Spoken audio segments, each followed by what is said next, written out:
ওষুধ খাওয়ার সময় বিসমিল্লাহ বলা যাবে কিনা? অনেকে বলে বিসমিল্লাহ বললে রোগে বরকত হয়ে যাবে, এটা কি সঠিক?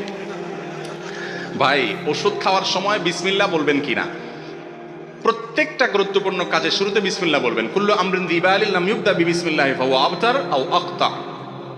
যে কোনো গুরুত্বপূর্ণ কাজ আল্লাহর নাম নিয়ে শুরু না করলে ওটা অপূর্ণাঙ্গ থাকবে। এই জন্য ওষুধ পান করা, ওষুধ সেবন করার সময় কি করবেন? বিসমিল্লাহ বলেই সেবন করবেন। বিসমিল্লাহ পড়লে রোগে বরকত হবে কেন? ওষুধে না বরকত হবে? আপনার নজর ওইদিকে গেছে কেন? বরকত হবে কিসে?